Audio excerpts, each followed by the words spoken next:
So what I want us to do is to start becoming more conscious, start choosing things in a better way for ourselves, and start creating a life that's going to gear us to really take advantage of the opportunities that are going to show up for us in the years to come. This podcast is brought to you by The Integrated Human. We work up, down, inside out to plug yourself into your potential. If you want to see what we are up to and what's next, sign up to our newsletter or follow us on social media. If you like what we are doing, we really appreciate it if you can like our post on social media and YouTube and help us grow.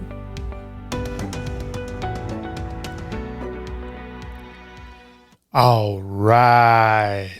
Welcome to the Big and Small podcast. I am Jason Shields and I'm big. And I'm Marit Gabrielsen and I'm the tiny one. Woo! All right. It's a good day. Not in the sunshine. It is raining like a mofo outside. It's very wet. Yeah. So the beginning of the fall, the end of summer is for sure here now. So, how you been doing?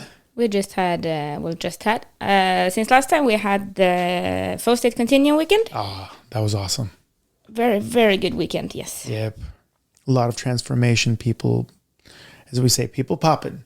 They were opening their hearts and minds and having a lot of things happen inside that allow them to coordinate and integrate their flow state. You know, and it's about finding that channel inside and making that channel wider and wider so that more things can happen around you and you still have that flow state, still have that connection. You know, we're always looking for that connection one way or the other. So it's kind of cool to see people get that more and more. Yeah, it's a big change in the people attending, and what's very fascinating, which is even more now, because the more we do it, the more we get to work with it, the bigger the transformation for the people that's there is. That's true. It's just, I don't know why. I'm not saying it us. It's just happening. It's something I see. And what's really fascinating was that on multiple of these people that attended, and I have seen them before. They maybe I don't know them, but I have seen them before. And it was at the end, I met them actually because I met some of them. We finished Sunday, and I met some of them during last week. And I said, it's like I didn't tell all of them this because it was my place, but you can actually see them, not the mask, not the one that's struggling and suffering, but could actually see them. And this is some woo-woo shit, because it's kind of like you see the light that's behind everything. Yeah, they're essential. You know, you see their light. Yeah. And they look so stunning. Yeah, they're beautiful. It caught me really off guard because they were absolutely stunning. Yeah, because when you throw off all of the have-tos and all of the musts and all of the should-haves and could-haves and would-haves and all of that, you become innocent like a child. You shine like a child. You shine beautifully. It's like they had one of those one we have in the studio here with the light thing inside them somehow shining out, and I was just amazed with it because I've never seen that before, and now I saw it on so many of them. Pure beingness. And that was just so beautiful. And I would talk to them, and I think they understood it, that kind of now you have a time to digest this and integrate it. And then, you know, it's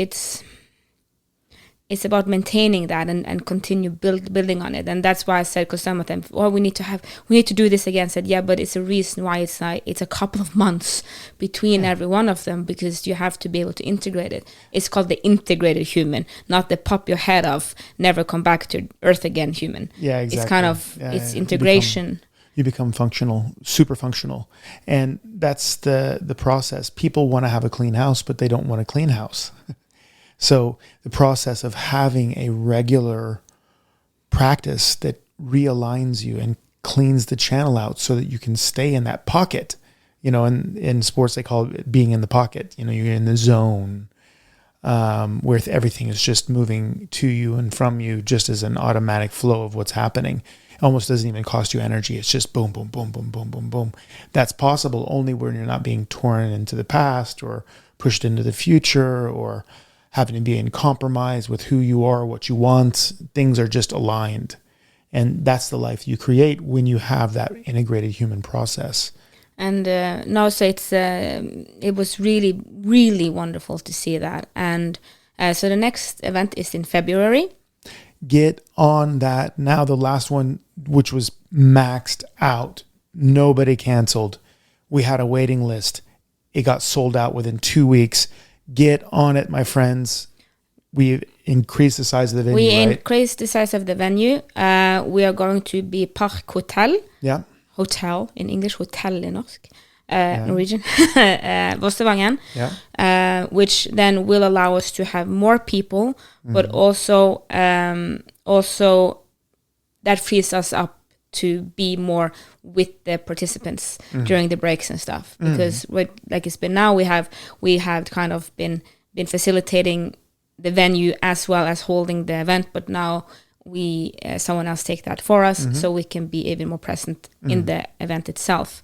And I talked to Siv this morning, and I think I may be wrong, but I think that's going to be the largest meditation transformation event held in Voss since the Middle Ages. Since the Middle Ages, exactly. Because they did a lot of strange things in the Middle Ages. So I will not say that didn't transcend in the Middle Ages, but they transcended. Yeah, but in Voss, in modern age, I think this will be the largest one. So I really hope that if you're out there, that you will help us to make that happen, because that would be super cool. And if that happens, we will make it even bigger, even better. And you do not, this is important, if you attend, it is for men and women. We have 50% men, so don't be afraid, homie. That's it. And you do not have to sleep in a tent afterwards. Yeah. One of the husbands of one of the participants, because she got home and you have this profound experience, and then he's like, oh, you're gonna have to start sleeping in the tent in the garden now. No, because in the integrated human, we think you can have a spiritual practice, a self-development practice, and have a car and a house. And be more functional than ever before. Yes. You can have it all. So the link is in the bio of the podcast. If you have any question, please send a message to us. Yeah. We will answer either by mail or in this podcast. Yes. Either or. Exactly. Because we have gotten a question. Pow. Bring it. This came, you would maybe think that this was from the event itself, but it's not. It was actually, we got it just before we had the Foster Continuum event. Cool. But, synchronicity. it kind of works with what we talked about last time about worldview and personal philosophy. And the question is, when is an occurrence occurs, and when is it a gift? And how can you distinguish them? That's a beautiful thing. And then I had to Google. So for us, that's not a native English speaker. Yeah. That has it at third and second and language. What does occurrence mean? Occurrence means happening. Yeah. When something occurs, when something happens. So if I can, situation. So if I'm not going to read it, so yes. So people like me can. When is an happening? Yeah. Occurs. Yes. And when is it a gift, and how do you distinguish between them? This is a very beautiful thing. Okay. Regardless, now this is a very esoteric but very concrete and useful thing, guys. This is one of the basis of real mysticism, and it's very important that you listen to me right now. Regardless of who you are, where you are, what you want, what just happened. So if you have any ideas in your head that that's not what you wanted, if you're using any energy on not accepting it, looking away from it, not understanding that it's there, you are wasting time and energy and wasting opportunity. Okay, I'm going to say that again. You're wasting time and energy and opportunity. Nietzsche said, Amor Fati, which means love your fate. What that means, what is fate? Does that mean that you have a destiny and you have no free will, or you have free will and no destiny? No. That discussion is future tense. Your fate in that context is here and now. What just happened and could not happen in any other way, because it is the sum total result of the environment and you, which is part of the environment, the people, places, and things around you, all meeting in one universal constellation, which created the moment now, and now, and now, and now. So the first thing you need to do is Amor Fati, which means love fate, love what just happened. Okay? This is very important, because if you have any other reaction than that, my friends, you're losing energy, time, and opportunity. So a lot of you are going to be like, well, bullshit. What happens if I just got a parking ticket? Should I love that? No, you just forgot to pay parking. Yeah. And it happened. You can't go back in time. Yeah. Pay parking. Yeah. You forgot it. That's why you got a ticket. It's not about if God is good or bad right here. Exactly. God is not good or bad. So the question I always have is, how you going to use it? What do you mean? Well, that could be a blessing. Could be a blessing that you got a parking ticket. Why? Because then maybe you'll remember to pay for parking, but it also could create other good things in your life. Like, oh man, I have to wake up a little bit because I'm losing money on stupid stuff now. Maybe I need to watch the way I'm using my money so that I don't waste it. And then suddenly you realize that you needed your money or whatever it is. It's these wake-up calls that are quote unquote negative aren't necessarily a curse. They're not necessarily a blessing unless you use it that way. Now, this is what I'm getting back to. The reason why Nietzsche was so hot on this Amor Fati, you can look it up, read it, don't listen to other people's interpretation, read it yourself, think about it, meditate on it if you want, or just listen to me. But like I said, don't listen to anybody else, read it yourself. Amor Fati, love your fate. If you approach it with love, the opportunities that you have to respond in an intelligent way are much higher. If you're resisting it, hating on it, self-hating, like if you self-hate, you're not focusing on the situation, you're focusing on hating yourself. If you're hating it, you're pushing it away. If you're loving it, love is the emotion of integration. It's the emotion of connection. So if you really want to work with what you've been given, regardless of what you've been given, whether it's a sack of doggy poo or if it's a sack of money, regardless, you're going to have to figure out how to make that appropriate in your life. That's what decides whether it's a curse or a blessing. Has anybody ever tried to hurt you but ended up in the long run helping you? Yes. Has anybody tried to help you and ended up screwing you up? Hell yeah. Hell yeah. Remember one of my friends was like, here, let me carry your backpack. You're on crutches. And we're walking up the stairs and he's swinging my backpack and he knocks my crutches out from under me and I fall down the stairs with a broken foot. And he was doing so much to try to help me. Was it a blessing or a curse? Well, for me at that moment, I felt like I was cursed, but I turned it into a blessing because I realized my friend loves me. He's trying to help me. Yeah, I fell down. Don't give your backpack away. Struggle yourself, become strong. Struggle yourself, deal with your own situation. Oh, that was a good lesson for me at that moment because I needed it, because I was kind of looking for people to help me because I was on crutches and had a broken foot. So, and I managed myself really well after that. I realized I don't need other people's help in that situation. Of course, we need some people's help sometimes, but in that situation, didn't. And I got some awesome arms and shoulders for a 9th grader. So, and that helped me later. So that was basically my opening on that. Do you have any comments on the blessing or curse? Not to get only if I get too woo-woo, so I don't think no. Okay. No. Yeah, but I think that the whole Nietzsche thing is very beautiful because of exactly that. Is it a blessing or curse? Yes, if you make it so. How are you going to use it? Yeah, but then that is very difficult, Jason. Yeah, this because is true. the thing is now is that if because well, from my own experience, you get really pissed when people say that. Not you, I once. One gets One pissed. will get very pissed. Yeah. I will. Yeah. I have trying to be better, because at the same time you're doing, if you don't have an extremely strong worldview that is and personal philosophy that is kind of upwards going and building and how can I use this, that's not going to work. Well, Because it's very difficult.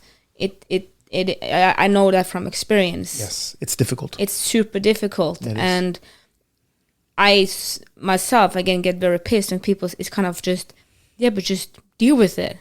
But if you say that because everybody's doing the best that they can at every certain moment, and then you have this, every time you walk in that door, X happens. Yeah. And you tried multiple approaches to the point where you feel like you're cursed. Yeah. To not get beaten down by that. Yeah. That a couple things. That's a very good point, because there's some karmic things that we can talk about as well. But the reason why it does help to tell people that they can love their situation and learn to love it, it's kind of like I had a mentor, chiropractic mentor, who gave me and 10 other chiropractors a puzzle to solve. And he said, okay, here are 12 nails. It was like a board with a nail sticking out of it, and there were 12 nails. And he said, okay, solve this. Make sure that these nails are, only one nail can touch the one that's sticking up, and none of them can touch anything around it.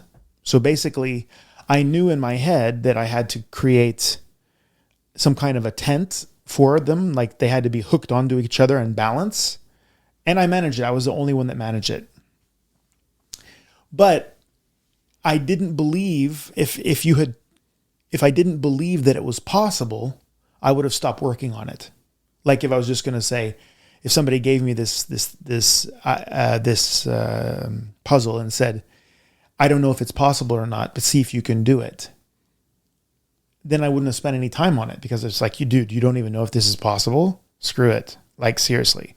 But your mentor says, this is possible. Keep working. And that's why these reminders that love your fate, because this is what it is. And if you can love it, then you can work better with it. As long as you hear that, then you know that the puzzle's possible. But then you have to start thinking, okay, I have to think outside the box that I'm using to solve the puzzle, because everything I'm trying doesn't work. And then suddenly you if you don't give up, you kind of break through and get the goal. You basically love that. And that's why it can piss you off to hear that it's possible. Yeah, but you may not even know, because just like you said, yeah, but it is possible because your mentor said it's possible. Yeah. But you go on social media, for instance, and like, make yourself a good day. It's not always that easy. Far from or easy. Not easy, but at the same time, you say that you knew, but what if you don't know? What if you don't know that it's possible? Because knowing it's possible means also that you can see someone of that fucked up situation you're in, that it is possible, there is something here. But what when you don't see that? Yeah, see, that's the real shit. That's the real shit. How do you get out of that? How do you start seeing it? Yeah, that is why, honestly, that we have a personal process. Part of awakening as a person, basically, when your eyes are open, you realize that there is a way to love your fate.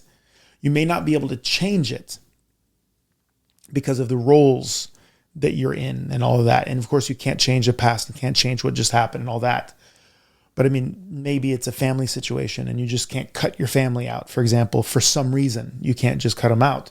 And you know that that one family member is toxic.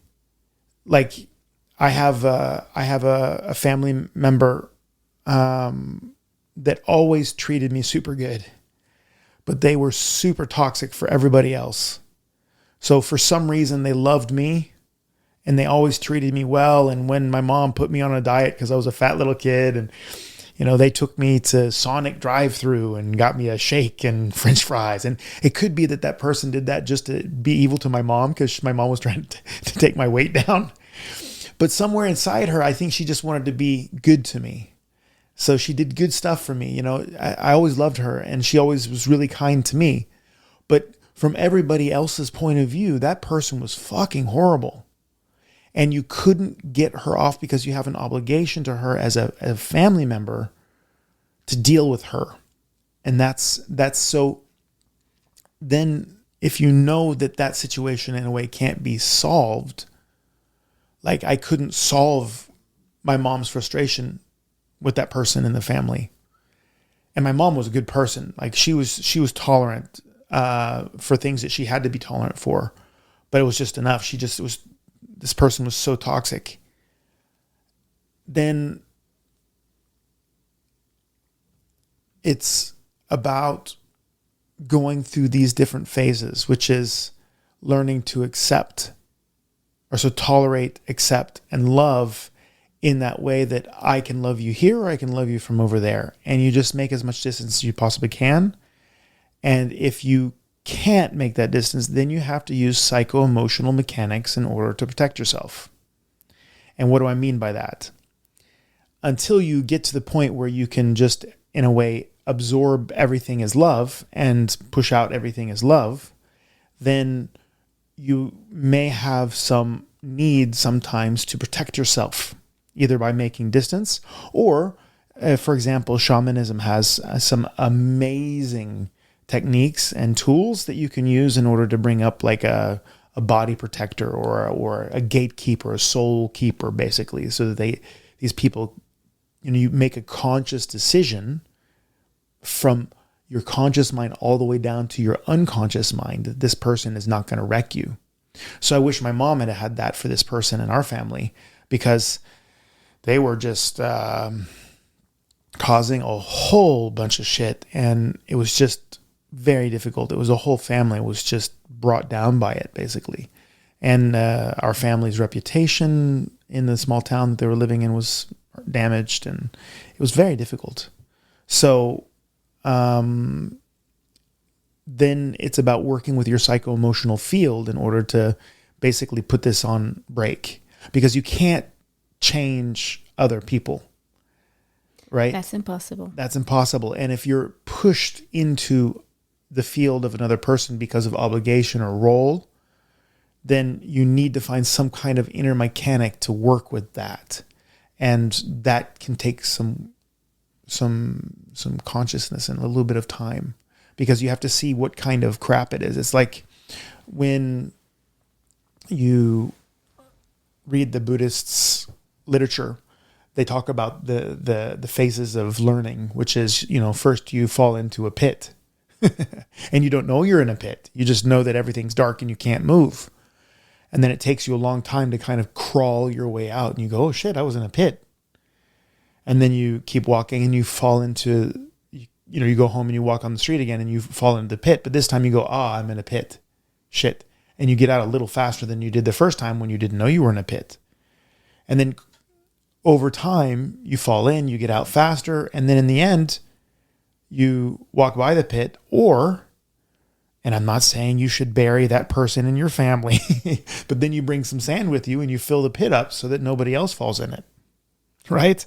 So if you can, of course. So that's the whole point. That's the evolution of a situation like that. Unfortunately, there is a process of learning to work with that psycho-emotional field. And that's the best possible way. If you can't just decide it's going to be love and let that person be that person, for example. And I don't know what your situation is. You haven't told me, but I'm just no. This was not my situation. No. This was a general question. Mine. Yeah, because I was thinking my family. Thinking from.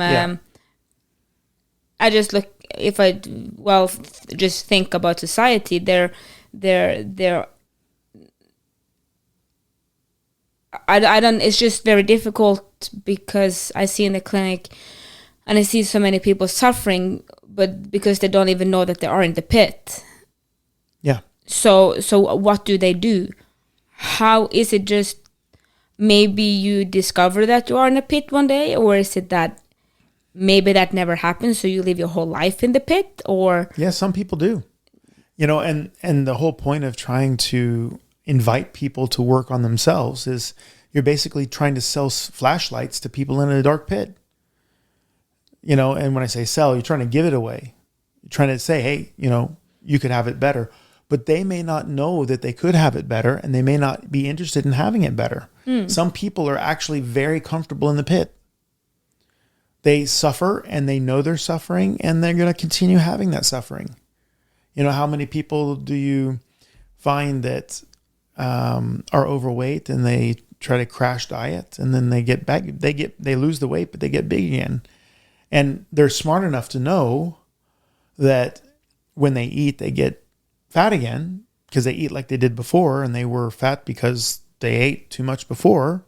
So they're eating like they were before, so they're going to get fat again. That's just what it is. They're smart enough to know that, but they're not able to deal with the consequences. They're eating for some other reason. So they're in a way, very comfortable being overweight because that's just them, until it's not them anymore. But that may never happen. They will never happen. May not. Until they change. Yeah. And then they're not them anymore. But that change may never happen. Yeah. It may never happen. Isn't that incredibly sad? Well, that's the point. And horrific? Yeah, the world is total. Like you and I talk about, it's total and it is horrific. There's a lot of horrific shit out there. I mean, have you ever seen like 3 lions take out another lion? Yeah. It's fucking horrible. Like nature is brutal. Like the universe is multi-spectrum. It's the spectrum of experiences that have been expressed by the universal field is infinite, and it's completely full spectrum. The worst of the most horrific, crazy stuff on the planet, in the universe, is happening. And the best stuff is happening. When you are able, in a way, to accept and honor those things and have a certain perspective for them, then it becomes love. It's all love. But it's pretty intense.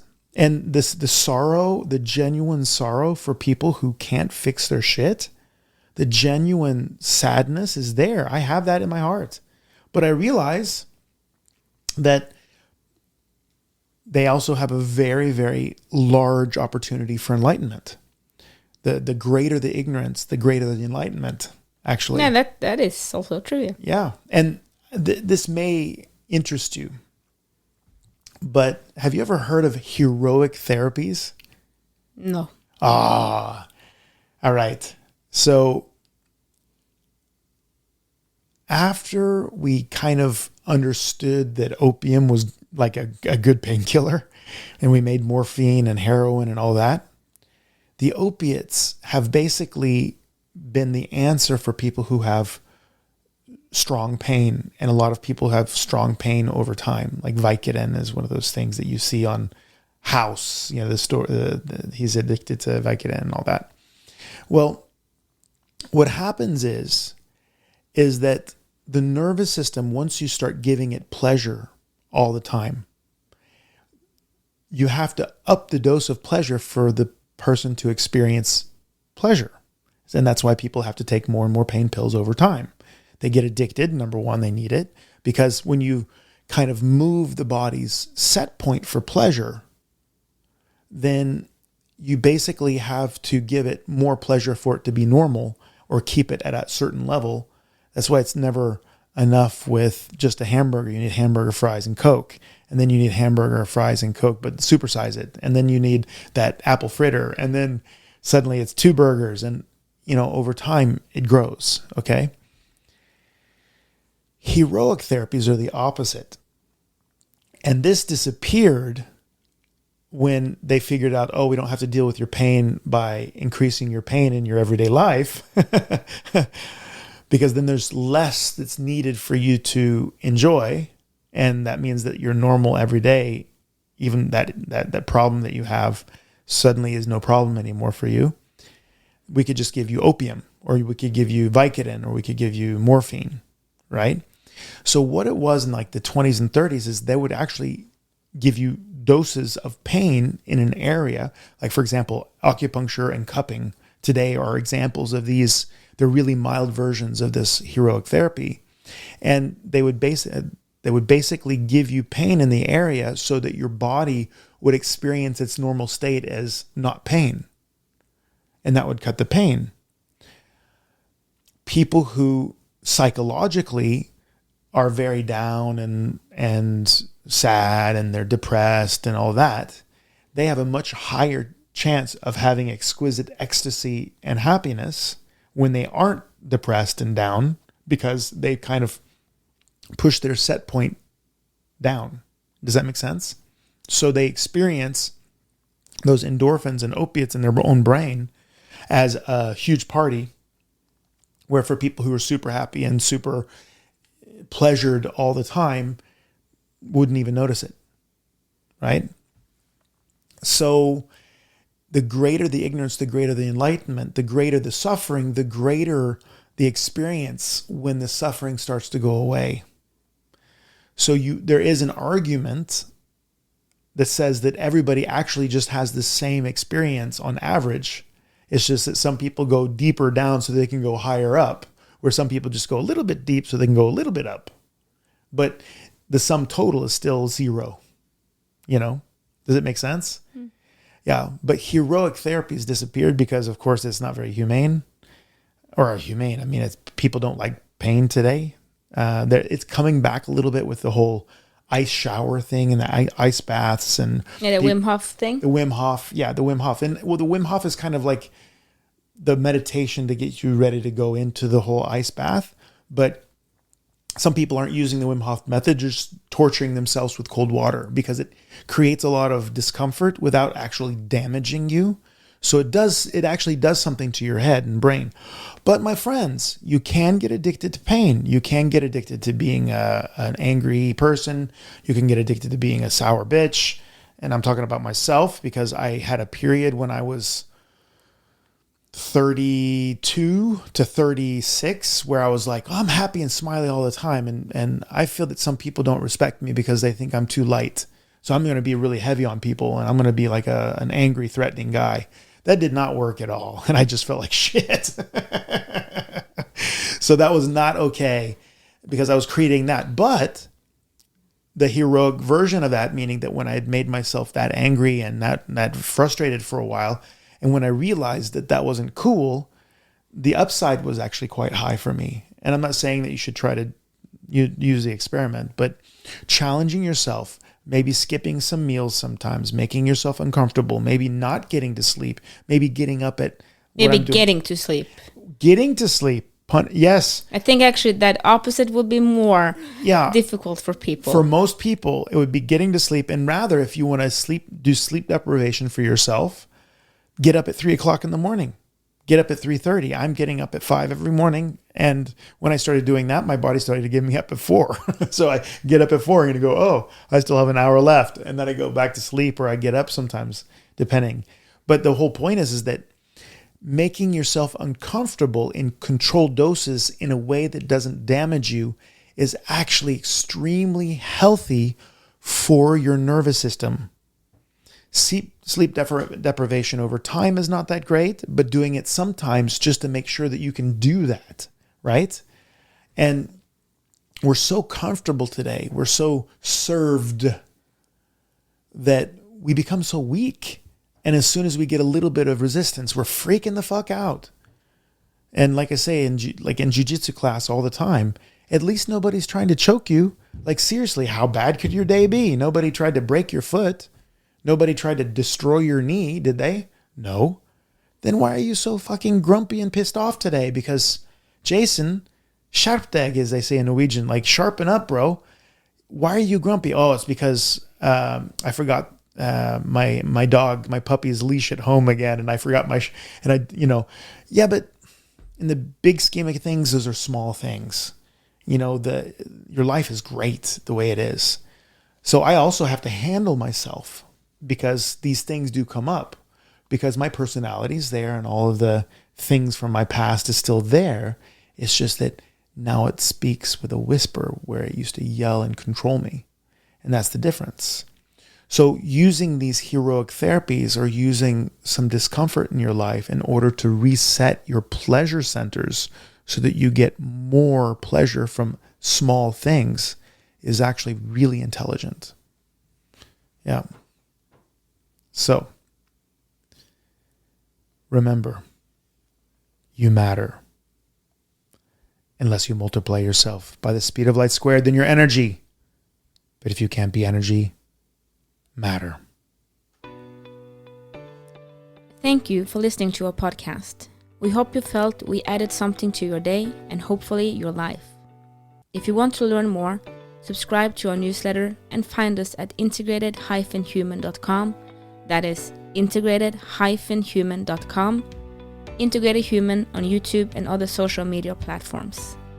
Have a great day and thank you again for listening. Love, light, and upgrade from us at the Integrated Human team.